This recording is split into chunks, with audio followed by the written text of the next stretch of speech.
libera o som aí. Queria convidar você a abrir aí a sua Bíblia, o Evangelho de Mateus, capítulo 5. Nós estamos estudando as bem-aventuranças por causa do texto de Lucas 6. No entanto, nós estamos olhando para as bem-aventuranças com as lentes de Mateus,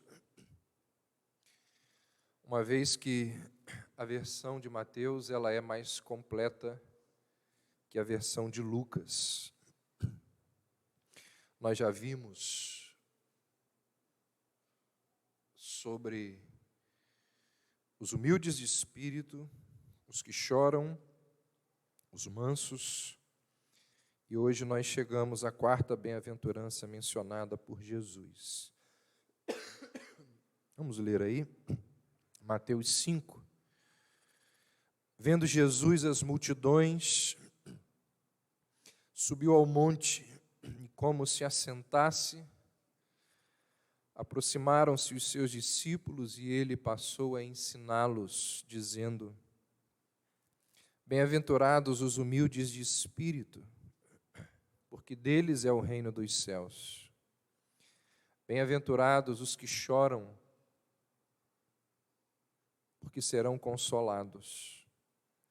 Bem-aventurados os mansos, porque herdarão a terra.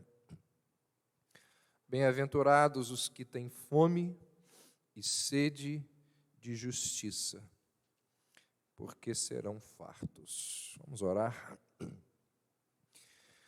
Ó Deus, que a nossa mente seja cativa à ação do Teu Espírito e às verdades da Tua palavra nesta hora.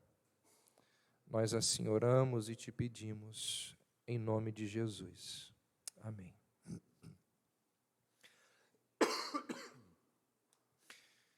Bem-aventurados os que têm fome e sede de justiça, porque eles serão fartos. Por uma questão didática, eu acho que antes de falarmos da fome, da sede, é importante a gente definir o que significa justiça aqui.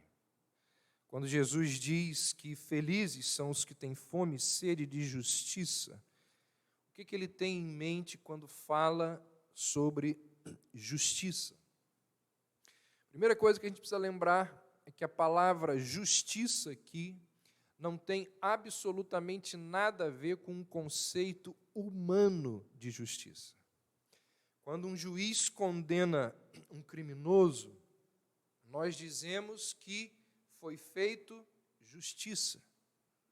Quando verbas do governo são desviadas e falta recursos para a educação, para a saúde, para a segurança, nós dizemos que isto é uma injustiça.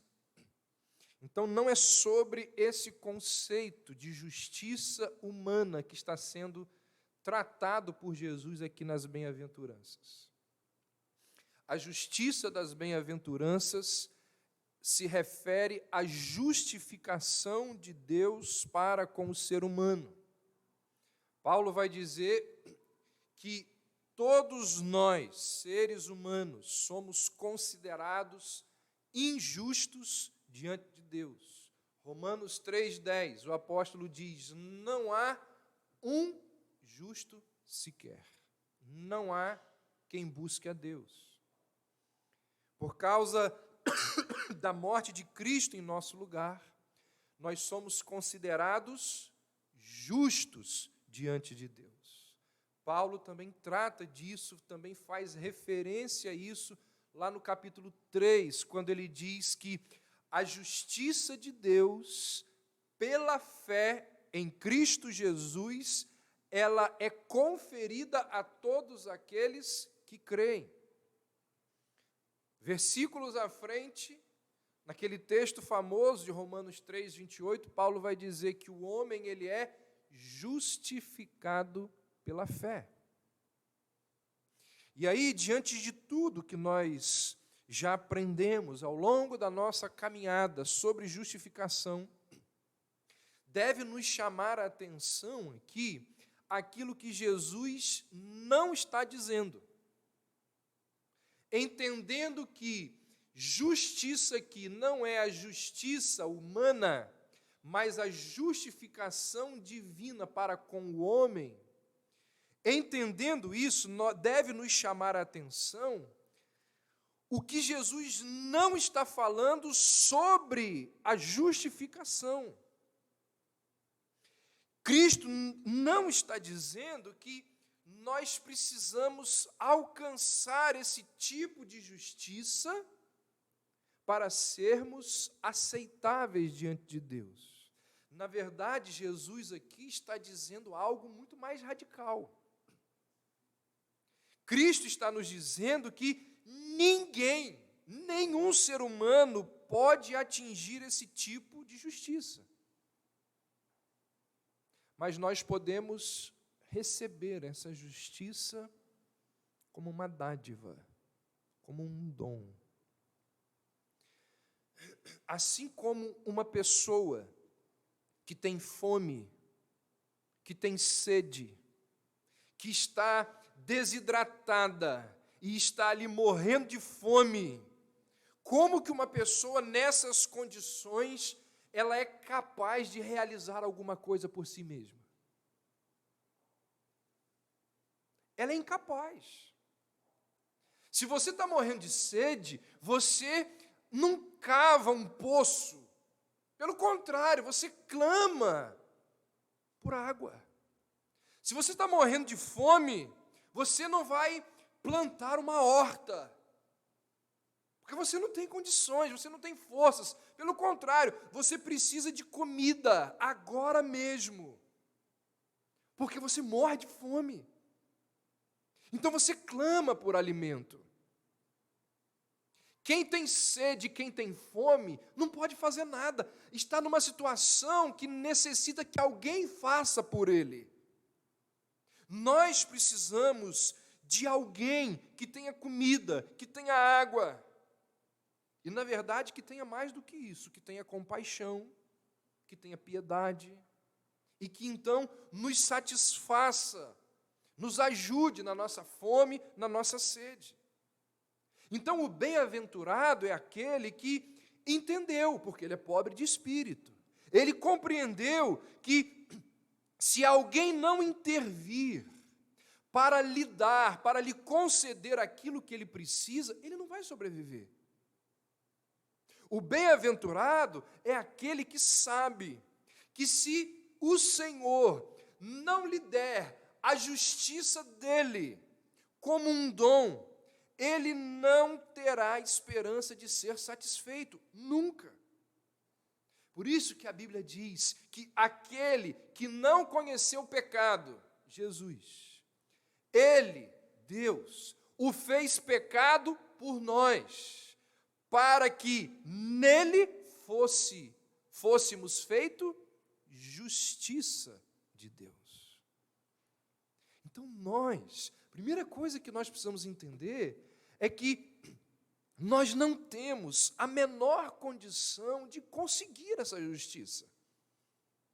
Definir que justiça é essa e entender que essa justiça ela não é conquistada pelos nossos méritos, pelas nossas obras, pelos nossos dízimos, por absolutamente nada. Essa justiça ela nos é concedida como um dom, como uma dádiva.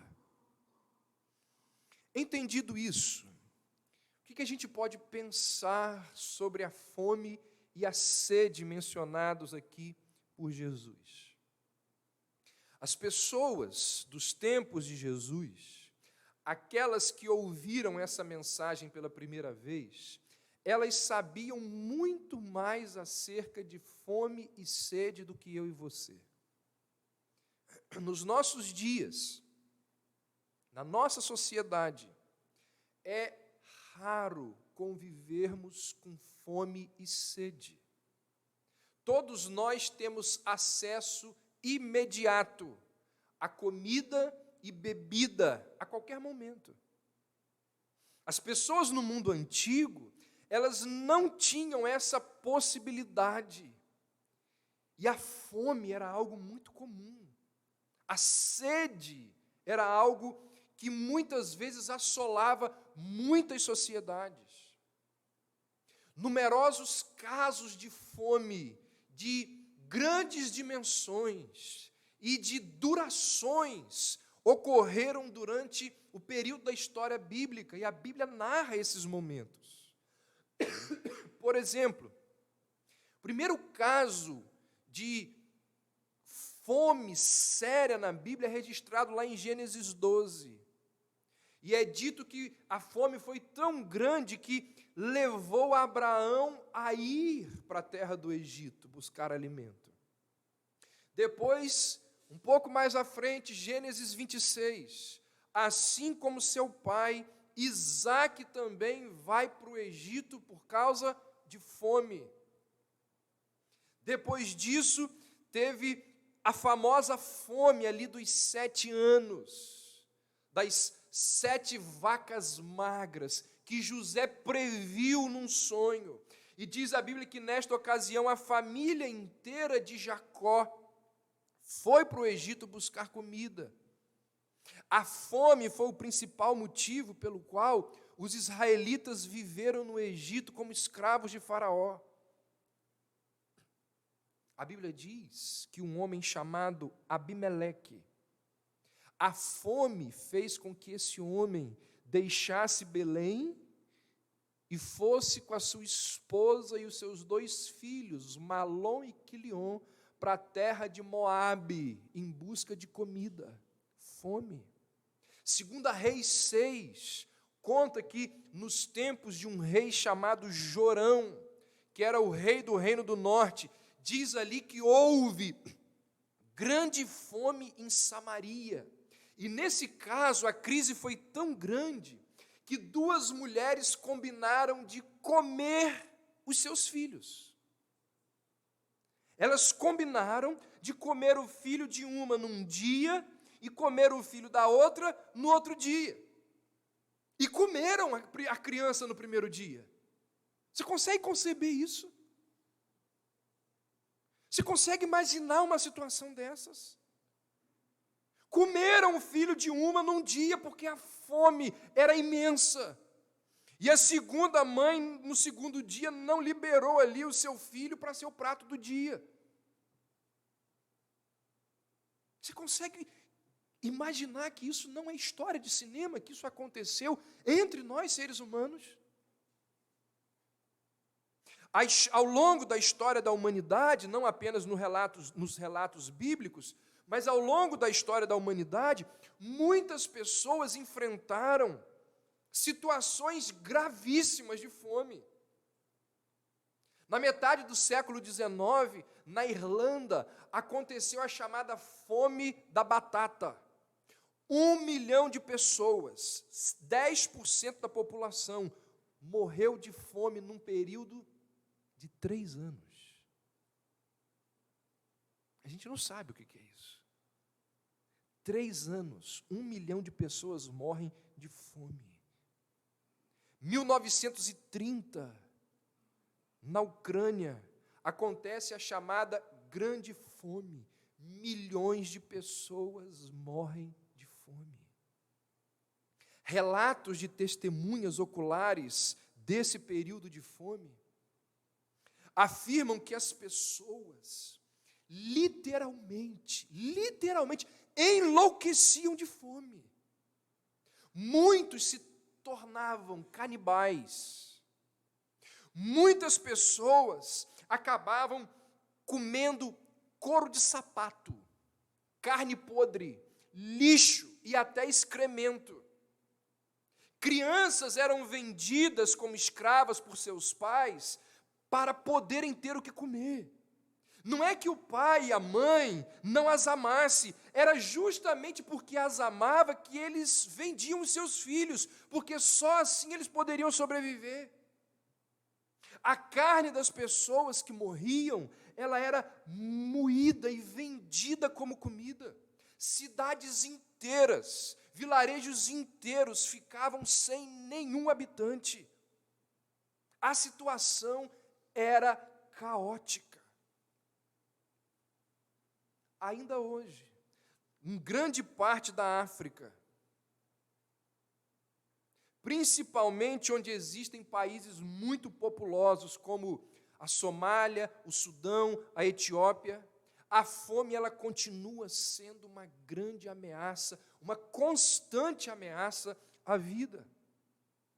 Então, em nossos dias, e na nossa sociedade, quando nós dizemos que alguém está com fome, nós nos referimos a pessoas que estão ali com uma refeição atrasada. Né? Não almocei, deu 4 da tarde, estou morrendo de fome. Uma expressão que se popularizou. Mas morrer de fome, 4 da tarde, porque você não almoçou, não quer dizer nada perto disso daqui. No contexto de Jesus, falar de fome era lembrar desses momentos sinistros, onde as pessoas não tinham o que comer. Onde as pessoas enlouqueciam por fome. Você já parou para pensar sobre os efeitos da fome, da sede no corpo humano? Eles são impressionantes. Fraqueza, tremedeira, mau hálito, desmaio, irritação, falta de paciência, raiva, indignação. Chega no restaurante com fome, faz o seu pedido e perceba que aquela pessoa que chegou depois de você recebeu o pedido primeiro que você.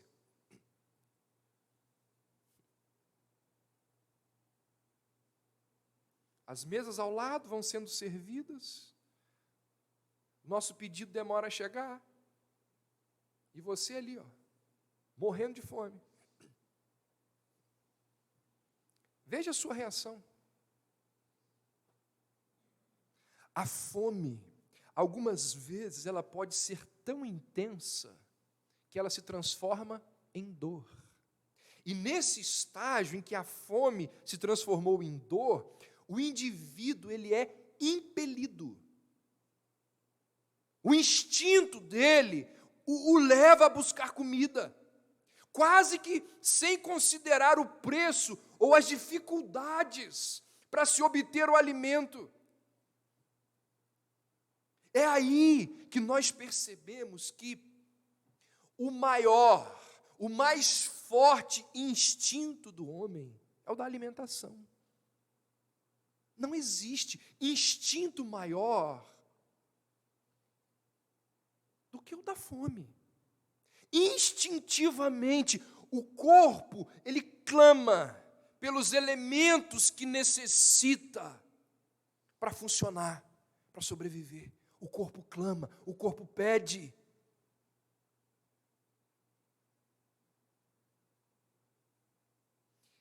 Jesus apanha esse instinto básico do ser humano como ilustração.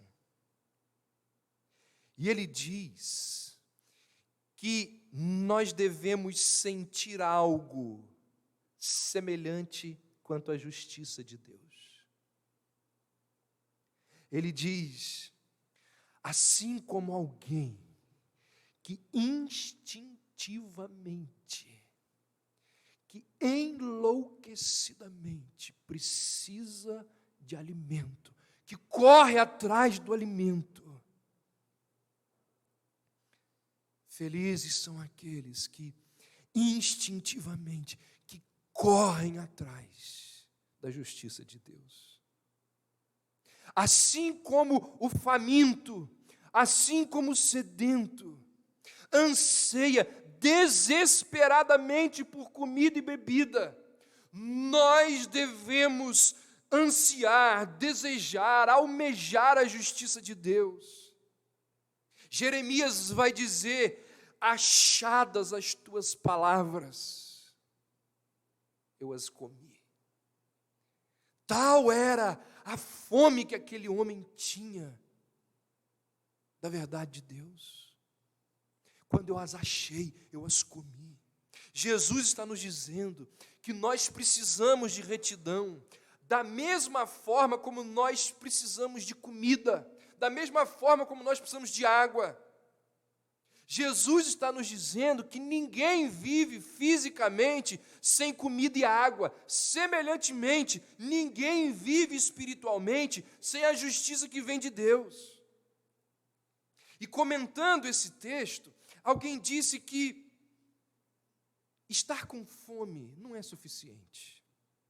Nós precisamos estar morrendo de fome para desejar Deus corretamente. É interessante que quando o filho pródigo estava com fome, ele foi se alimentar com os porcos.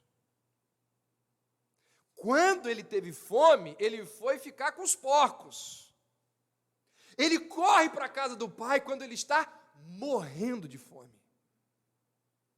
O texto deixa isso muito claro. Quando ele morre, está ali agonizando de fome, é que ele lembra: quantos trabalhadores na casa do meu pai têm pão com fartura e eu aqui morro de fome. Quando ele tem fome, ele vai para o porco, comer com os porcos. Então a ideia aqui é que nós precisamos, não é apenas ter fome, nós precisamos ter aquele sentimento do nosso instinto de morrer de fome. É isso que Jesus está mostrando aqui, um desespero existencial que só Deus pode satisfazer.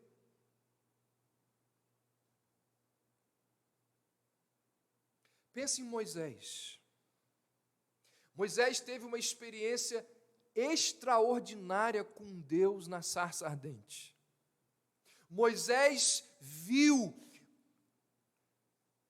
e foi instrumento de Deus naquelas pragas que vieram sobre o Egito. Ele viu os milagres de Deus ali. Moisés se depara ali no Mar Vermelho e ele vê aquele negócio espetacular acontecer, o mar se abrindo.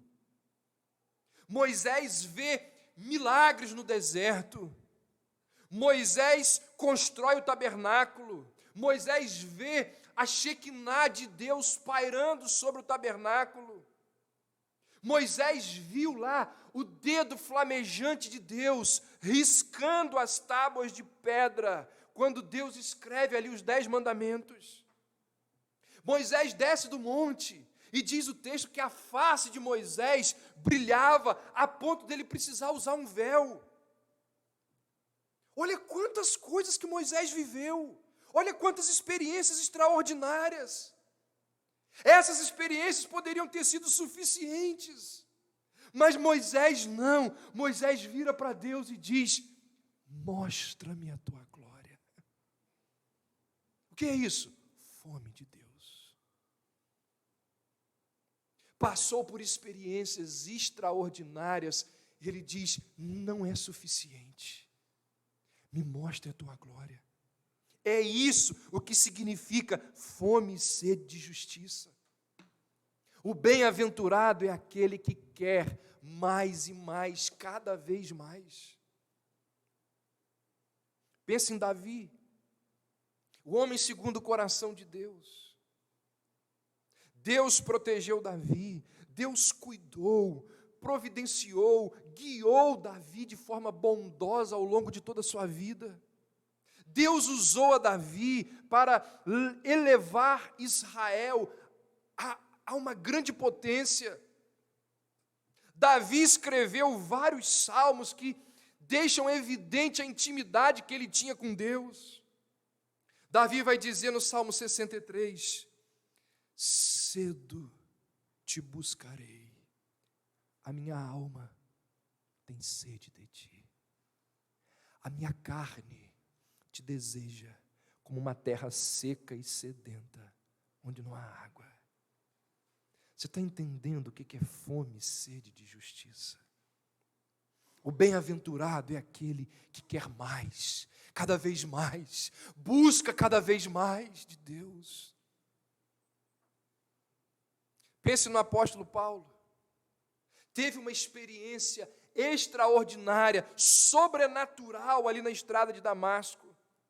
Estudou teologia com grande intensidade durante 14 anos.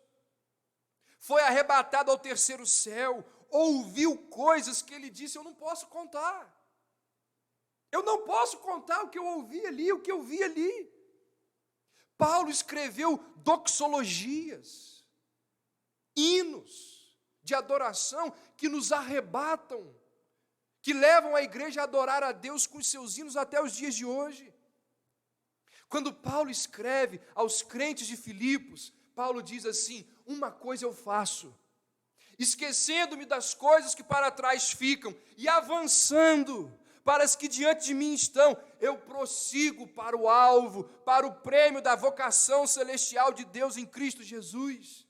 E o que é esse alvo? O que Paulo tanto almejava, a ponto dele abandonar tudo e prosseguir na direção desse alvo? O que era isso? O próprio texto responde. Ele diz: conhecê-lo e o poder da sua ressurreição. Eu quero conhecê-lo cada vez mais. Esse é o meu alvo. A fome e a sede nunca diminuem. É isso que Jesus está falando aqui. Não é crente que se contenta com 2 mensagenzinhas de domingo, com 15 minutos diário de devocional. É gente faminta. É gente que quer conhecer, que quer ouvir mais de Deus.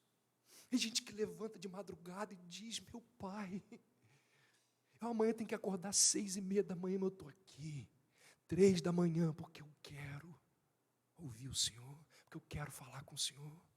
É gente que devora livro, é gente que quer ouvir mensagem para ser abençoado, é gente que quer mais. Jesus diz: feliz é esse que não se contenta com pouco, com coisas pequenas.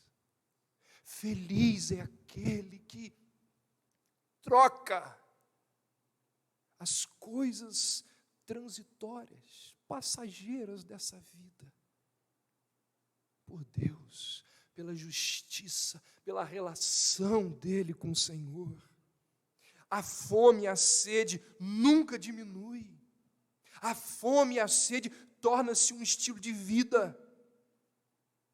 O bem-aventurado é aquele que quer mais e cada vez mais e nunca é suficiente. O bem-aventurado é aquele que hoje tem mais fome e sede de justiça do que teve ontem. E amanhã ele terá mais do que hoje. E isso continuará até que Cristo retorne. É uma fome que nunca é diminuída. Uma vez que você seja salvo, você não para de sentir fome e sede, porque existe um desejo crescente. O cristão, ele anela por virtude, por pureza, por honestidade, por semelhança com Cristo. O crente, ele nunca estará num lugar onde ele possa dizer: cheguei, não existe mais, nada além daqui. Paulo vai dizer em Filipenses 1:9: eu oro para que o vosso amor possa crescer mais e mais. Ou seja, não importa o quanto você ore, você deve orar mais. Não importa o quanto você ame, você deve amar mais.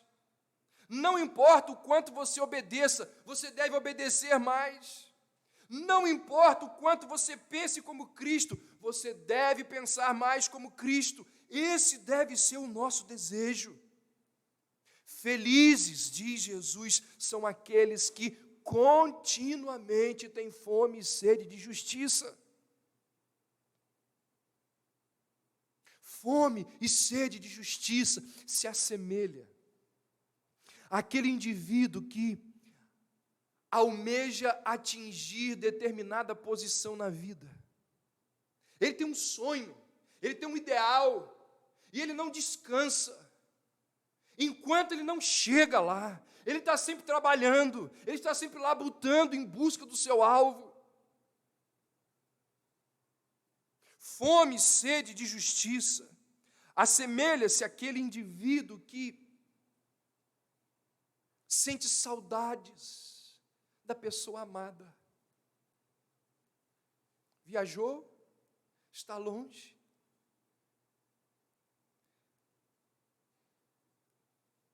Não aguenta o tempo para chegar perto.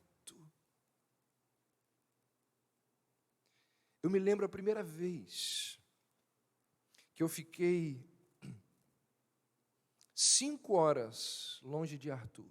Primeiro filho, primeira experiência, novinho. O pessoal foi lá no Imbé, passar o dia lá. Eu fui. Eu e Cris. Primeira vez, fiquei 5 horas. Como as coisas mudam, né? 5 horas longe. E quando acabou aquele dia, a gente entrou dentro do carro e a gente foi fazer, a gente nem falamos um com o outro, a gente foi fazendo as coisas rápido e a gente foi na frente de todo mundo. A gente não precisava dizer um para o outro, a gente estava correndo de saudade dele. O salmista, ele vai sintetizar algo parecido quando ele diz assim: como suspira a corça pelas correntes de água, assim por ti, ó Deus, suspira a minha alma. A minha alma, ela tem sede do Deus vivo. Olha que figura extraordinária.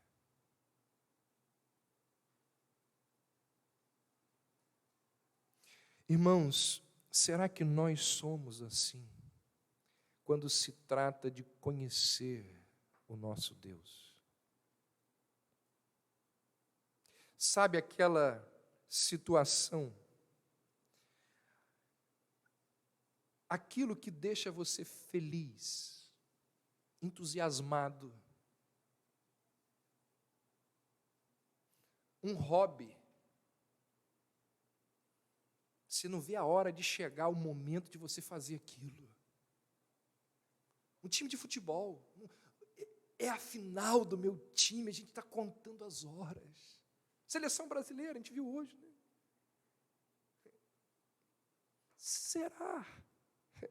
Será que isso existe em nosso coração? Será que nós desejamos ardentemente conhecer o nosso Deus? Como o salmista diz: por ti suspira a minha alma. Será que nós temos fome, sede de justiça? Essa bem-aventurança, ela nos coloca numa situação delicadíssima, porque ela exige uma resposta da nossa parte. Essa bem-aventurança, ela sonda as profundezas do nosso ser. Aqui Jesus visa as nossas motivações, os nossos desejos, os nossos interesses, os nossos propósitos. Jesus está perguntando aqui, qual é a ambição da sua vida? Será que a nossa realidade é uma espantosa falta de fome e sede pelas realidades espirituais?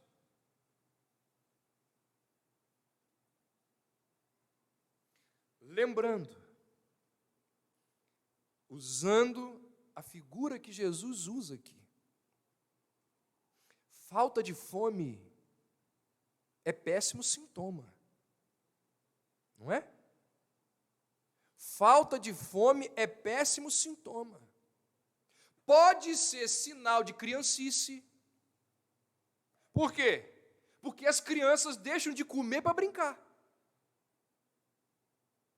Quantas vezes eu tenho que falar com meus filhos, vem comer, ele não quero porque está brincando. Para a criança, brincar é mais gostoso do que comer. Por isso que pode ser que muita gente que não tem fome é criança. E me parece que é criança na fé. 15 anos de igreja, não tem fome. Criança, prefere ficar brincando com as coisinhas do mundo do que saciar sua fome.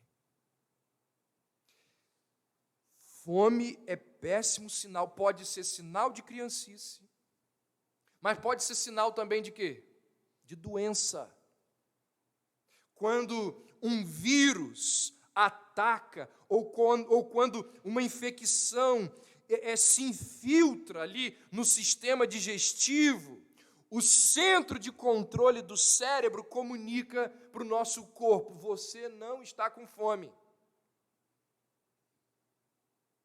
A mãe que percebe que o filho não tem fome, ela se preocupa logo, porque ela sabe que isso não é natural. Então, se ela não tomar providência, os efeitos serão desastrosos. Toda mãe conhece a relação íntima que existe entre saúde e fome.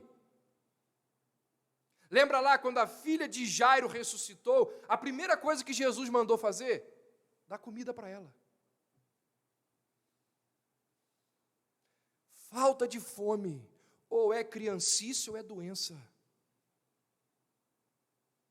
Gente que não tem fome de crescer, ou é bebê, ou está doente.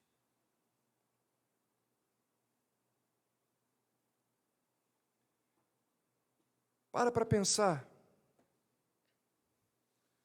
O que leva uma pessoa a procurar uma igreja? O que leva alguém a procurar uma igreja?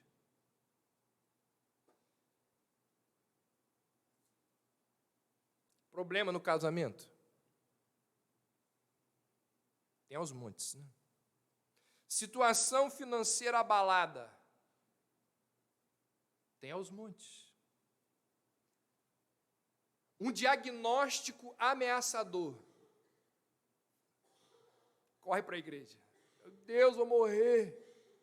Estou doente. Corre para a igreja. Trauma. Tristeza. A maior parte das pessoas procura uma igreja. Por quê? Porque existe algo errado nas suas vidas. E elas querem consertar aquilo que não está dando certo. Elas querem alívio, elas querem resposta, elas querem ajuda, elas querem consolo, querem esperança, querem força. Elas acham que procurando a Deus, elas vão conseguir resolver aquilo que as faz sofrer. Quantas pessoas que entram numa igreja com o pensamento assim: quero conhecer mais de Deus. Eu vim aqui hoje para aprender sobre os atributos de Deus. Eu quero saber quem é Jesus de Nazaré. Eu desejo crescer em relação, em conhecimento com Jesus de Nazaré. Eu desejo saber mais do Espírito Santo, do Deus Emanuel, da ação do Espírito Santo na minha vida. Como são valiosas para mim as Sagradas Escrituras. Eu quero conhecê-las e viver a partir do conhecimento que terei delas. Quantas pessoas que entram assim numa igreja? Raríssimas. Raríssimas. Porque as pessoas, elas querem alívio para as suas necessidades emocionais, físicas, psicológicas, econômicas, sociais. E muitos pregadores, sabendo disso, oferecem o que a elas? Mensagens de autoajuda. Por isso que lota. e jamais confrontam o pecado dessas pessoas.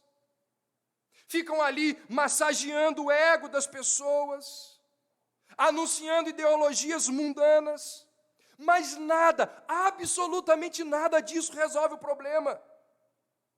É por isso que há tantas conversões superficiais, tantas plantações de sementes sem fruto, porque não se diz ao homem que o problema por trás da sua dor é o seu pecado. E as pessoas ficam sendo alimentadas com guloseimas que não matam a fome. Fica dando docinho para as pessoas. E docinho não mata a fome de ninguém. Docinho atrai. Dá docinho para as crianças. Agora oferece arroz com feijão, vitamina. Quero não. Mas docinho quer. Um alimento gostoso é oferecido, mas não é nutritivo. Nunca fica satisfeito. Por quê? Porque nunca foi oferecida a essas pessoas a justiça de Cristo. E vivem famintas, sedentas. O que quer que aconteça no seu trabalho, no seu casamento, na sua conta bancária, na sua saúde, o que quer que aconteça nessas e em tantas outras áreas da sua vida, não é o seu maior problema. Não é o seu maior problema. As doenças, os problemas com os filhos, as tristezas desse mundo, essas questões, ao contrário do que você possa imaginar, elas são importantes, mas elas não são essenciais. A maior questão da sua vida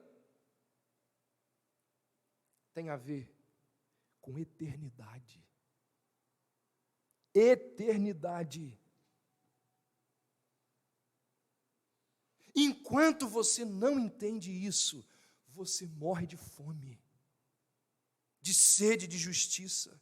Enquanto isso não for claro para você, as coisas desse mundo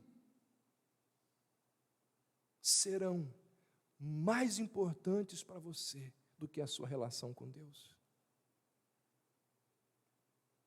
Enquanto você não entender que o mais importante desse mundo é a sua relação com Deus, você continuará valorizando mais as coisas desse mundo do que as coisas do céu.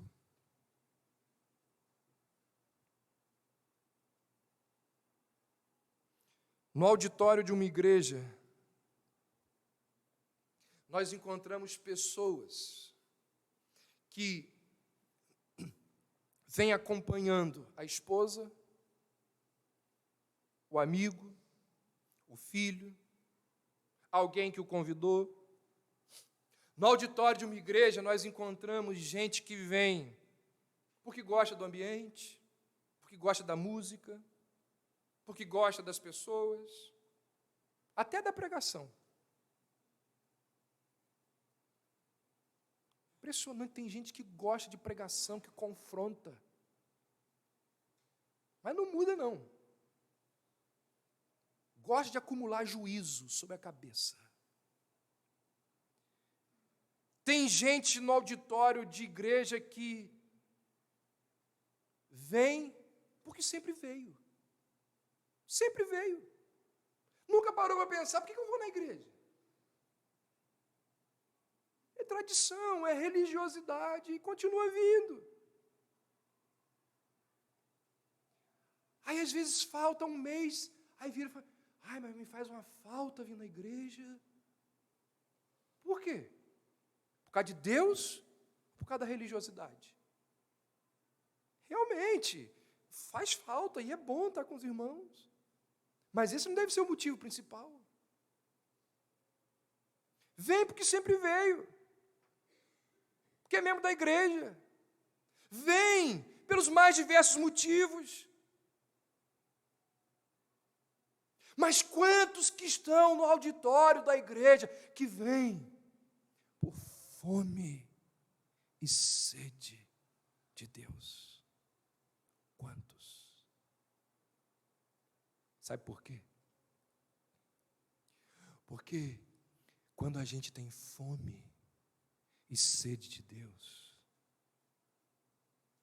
a gente faz fila na porta da igreja para pegar os primeiros lugares. 5 horas da manhã, num frio de rachar. Era assim que as pessoas faziam quando Charles Spurgeon pregava. As pessoas sedentas, famintas das Escrituras. O que traz você aqui essa noite? Uma palavra de consolo para o seu coração entristecido por causa das situações familiares, no emprego, uma palavra de esperança. Essas coisas são boas, elas são importantes, mas não é o motivo maior, não deve ser. O nosso motivo maior deve ser a nossa fome, a nossa sede de Deus, de conhecê-lo, de relacionar-se com Ele.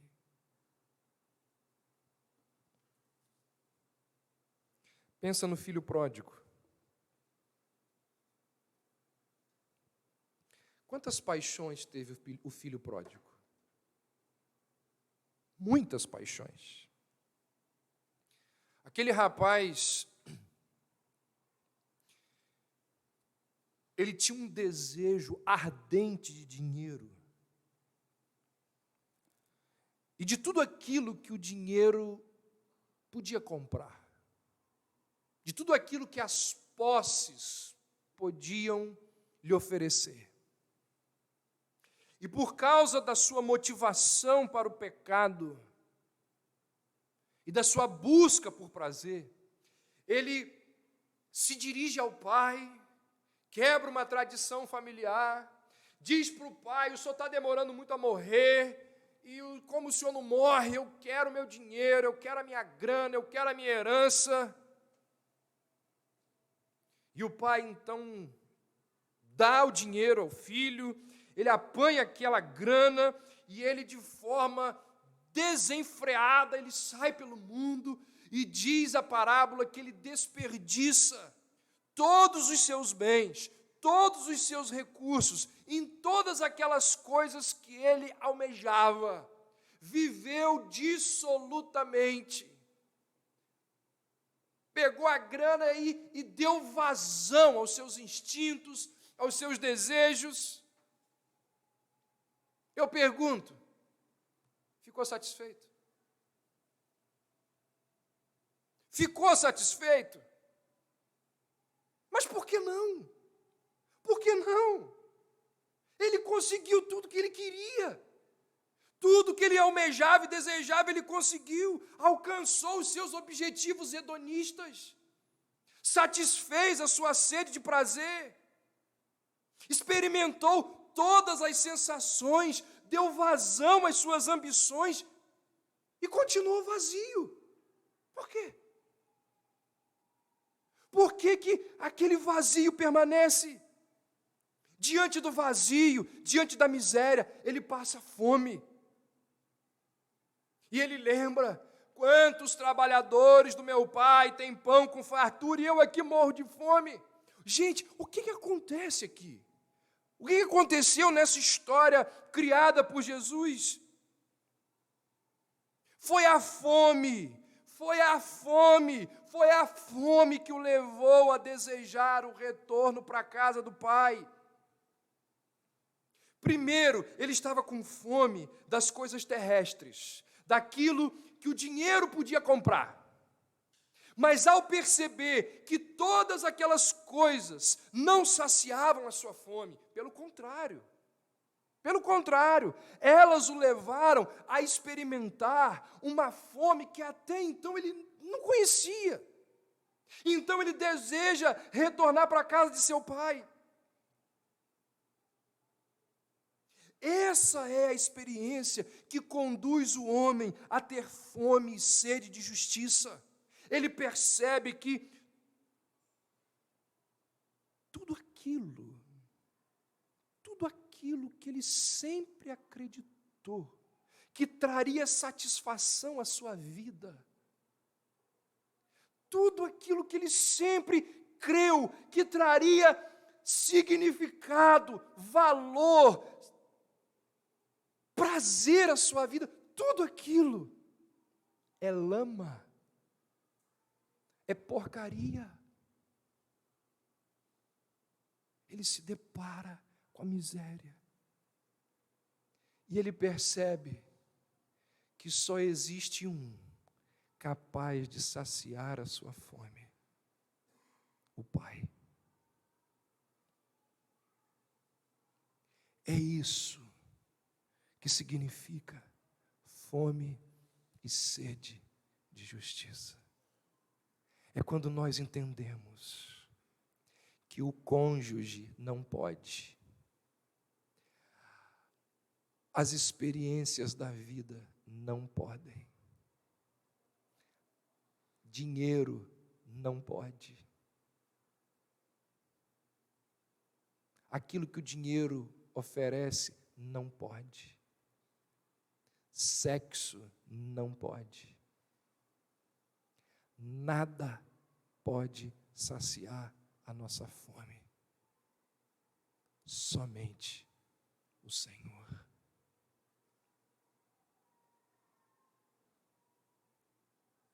De tudo o que se tem ouvido, disse o Eclesiastes, após experimentar várias experiências, de tudo o que eu acabei de falar, diz o Eclesiastes, o resumo é: teme a Deus, esteja com Deus.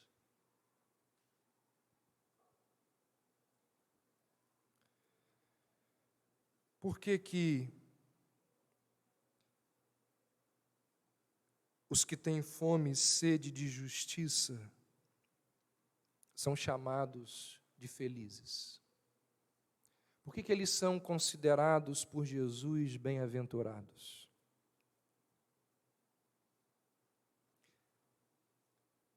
Pense nos homens que ambicionam outras coisas. Por exemplo, saúde. Nós vivemos numa sociedade que a cada vez mais glorifica a saúde. Quer por estética, quer por uma vida saudável.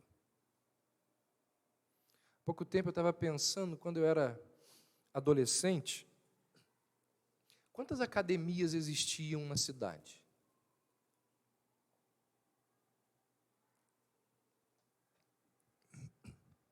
E quantas existem hoje? Saúde. Quantos ambicionam saúde? Luta, briga, vive buscando uma vida saudável.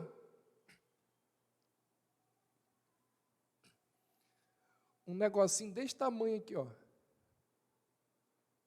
chamado de cálculo renal, derruba você um mês, sua saúde, ó. Um negocinho pequenininho assim, ó, começa a crescer no seu rim.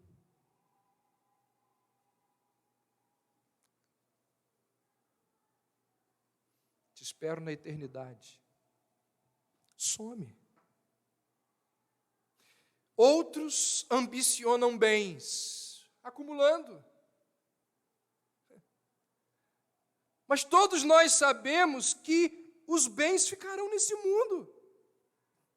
Quando aquele negocinho lá, ó, começou a crescer no seu organismo, o que vai acontecer com os seus bens? Vai ficar tudo aí, ó. Prazeres, Todo mundo sabe que prazeres são transitórios. Não há nada que possa satisfazer plenamente o homem. Cedo ou tarde, os mais ricos dos homens ficarão desprovidos de tudo.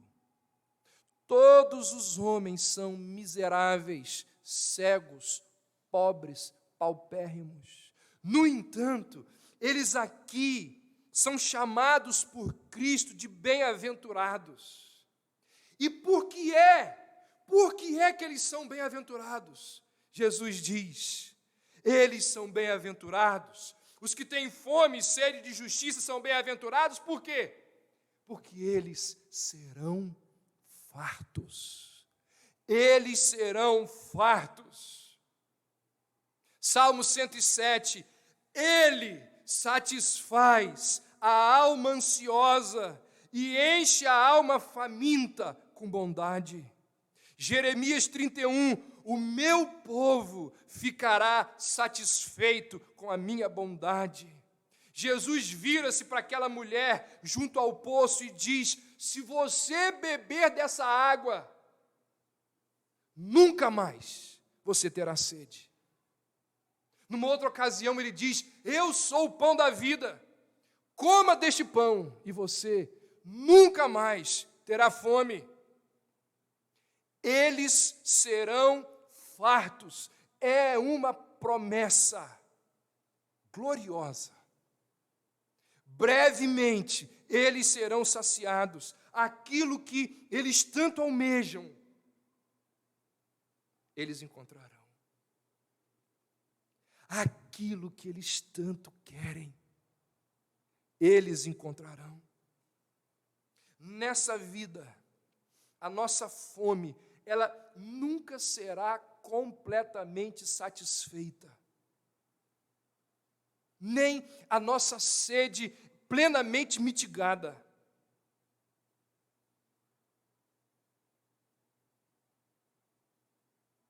Sem dúvida, recebemos a satisfação que a bem-aventurança promete.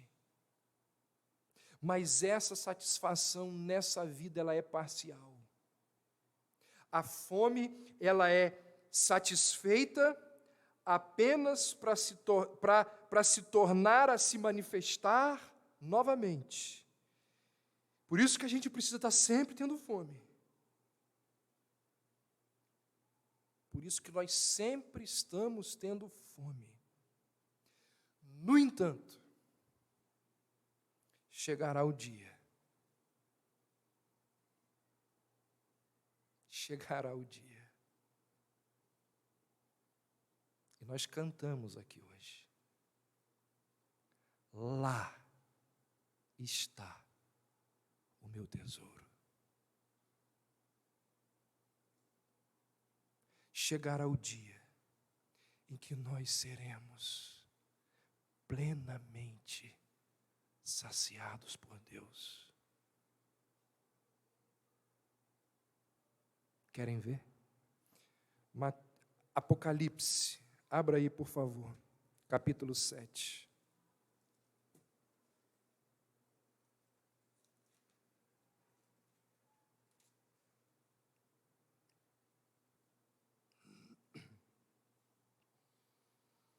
Esse texto fala da visão que João teve das pessoas no céu, daqueles que foram glorificados.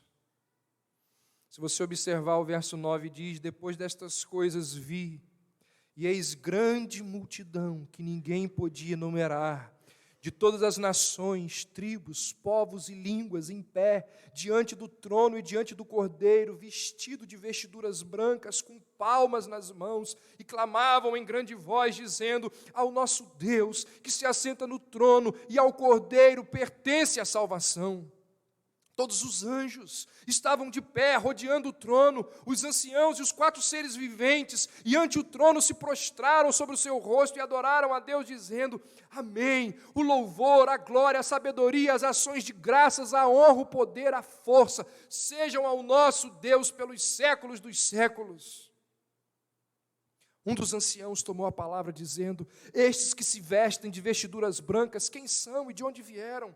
Respondi-lhe: meu Senhor, tu o sabes. Ele então me disse: são estes os que vêm da grande tribulação, lavaram suas vestiduras e as alvejaram no sangue do Cordeiro, razão porque se acham diante do trono de Deus e o servem de dia e de noite no seu santuário. E aquele que se assenta no trono estenderá sobre eles o seu tabernáculo. Jamais terão fome, nunca mais terão sede, não cairá sobre eles o sol, nem ardor algum, pois o Cordeiro que se encontra no meio do trono os apacentará e os guiará para as fontes da água da vida. Que coisa extraordinária.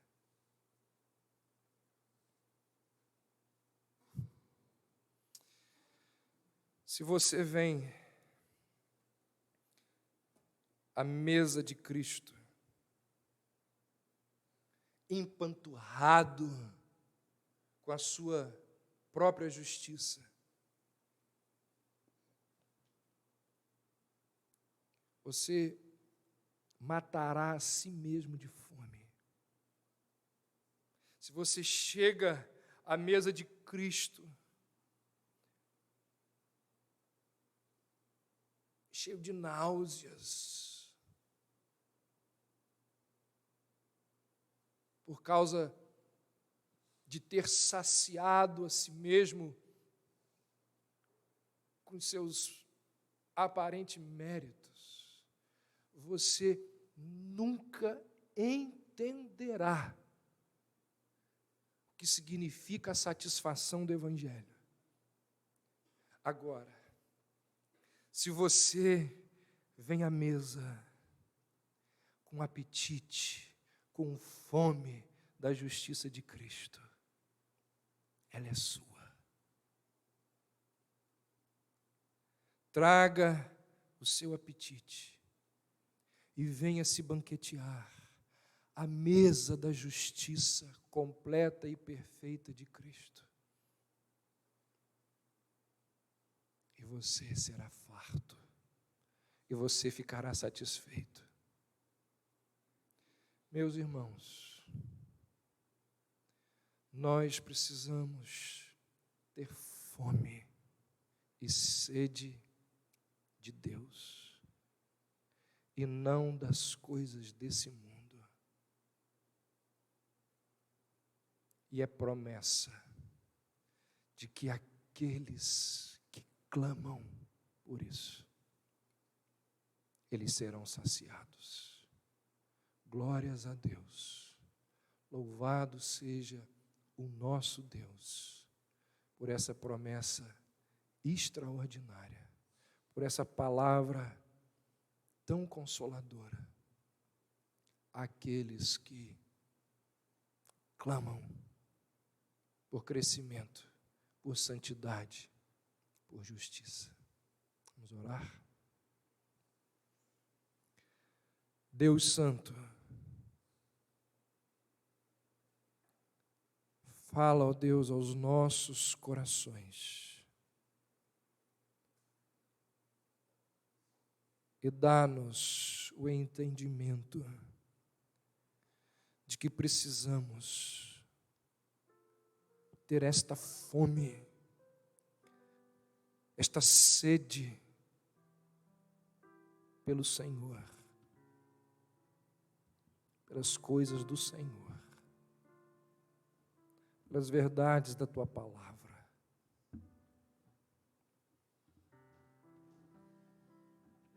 Ó Deus, se há entre nós aqui pessoas que são bebês na fé, que preferem ficar brincando ao invés de se alimentar, se há entre nós aqui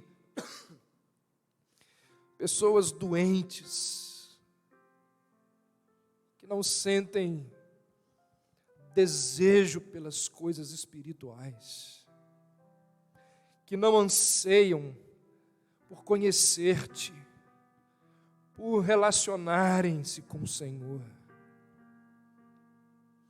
Se há aqui entre nós, ó Deus, homens e mulheres, sobre os quais não está a justiça de Cristo, ó Deus, nós te pedimos, envia do teu Espírito e vá ao coração de cada um na sua necessidade e transforme-os e mude-os.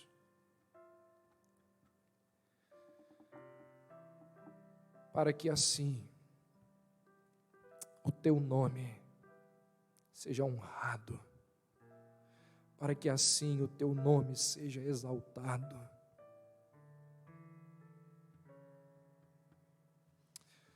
Ó Deus, que haja nesta igreja jovens que amem mais ao Senhor do que a sua namorada.